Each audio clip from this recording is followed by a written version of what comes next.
Tom Schmitz, known Charlie Ellis for going over 5 years now.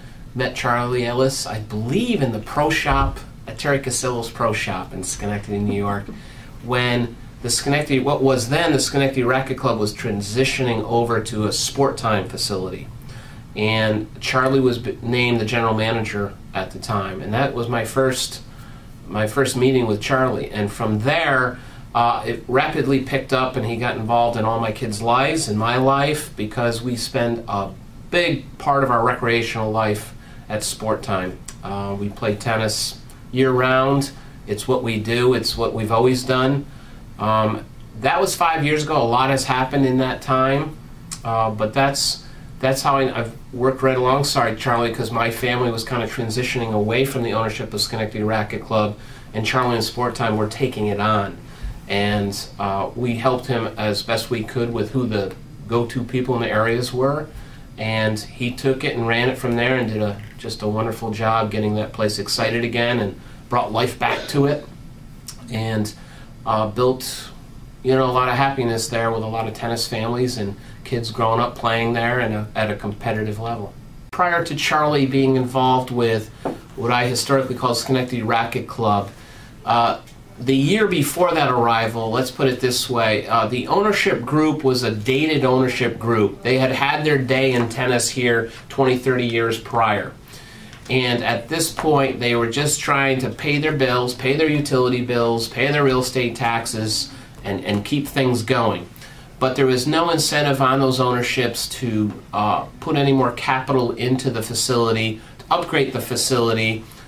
They weren't the generation that was going to do that. It was going to take another generation, another entity, to go ahead and do that. So it was in dire need of some capital improvements. The membership was kind of the regulars that have been playing there for 20 years. There wasn't a lot of new blood coming through. I mean, obviously someone come into town that was a player, they would be pointed there in the winter because that's your indoor facility, one of the indoor facilities. But that was about it. They tried to do some development, but I think it was out of their grasp. This is upstate New York. This isn't downstate New York. There's limited population here in upstate New York. So when you get a tennis player, you really got to get around that player and hope that they stay with you for years, because there's just not a big population of people to support that facility. And facilities up here, it's expensive between real estate taxes and the energy bills with our winters and heat and lights. Very difficult equation. So once Charlie came into our lives and came in with a budget to enhance the facility, put in capital improvements, make it more energy efficient, turn the lights up, and bring some energy into the facility, it was well received. I mean, quickly word got around and new programs were developed, because facilities like this need a lot of programming to keep it going. They need programmings to attract memberships, to attract newbies to the game of tennis. They need programs to keep the senior guys going. So programming is the name of the game, and Charlie was very good at programming and had brought a lot of new energy to junior development and bringing new people into the facility.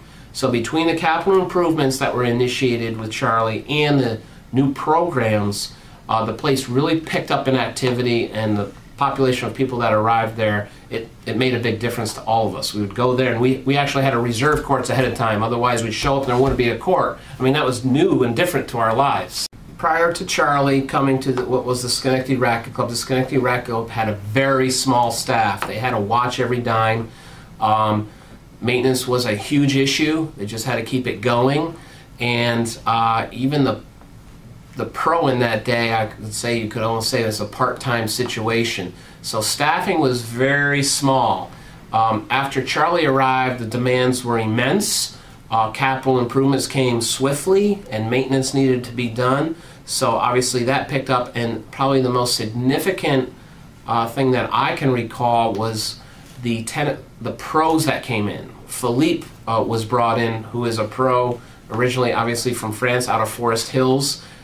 We hadn't seen a player like this before, or a pro like this before. This was a new world. So All of a sudden, things got real serious. There was actual staff there with software programs, state-of-the-art, checking in. This was a whole new thing. The statements and the accounting of it were much different. So staffing picked up quite a bit. There was people out there on the course. There was people asking you if you would be interested in this program or that program. There was people there to meet with you about what type of membership maybe made sense for you. Just a different world. I think Charlie Ellis is a very good people person. There's no doubt about that. People are attracted to his personality, and I think that was reflected in the employees that came through. There are people that greeted you when you walked in. They were pretty much up people like Charlie are, so it brought a lot of life into the facility. If somebody didn't fit that mode, they typically didn't last long because, you know, it was a business that was there to attract you, to keep you there. So the people that answered the phone all of a sudden were enthusiastic. They acted like they had a vested interest. They were well groomed. They had a Sportime shirt on. There was a name there. So this was a much different situation, and a lot of demands getting that place up and running on the personnel front. That's always the hardest part of a business, is personnel and finding the right people in the right spots, and that takes time. But I'm sure after a lot of screening, Charlie found the important people in the important spots.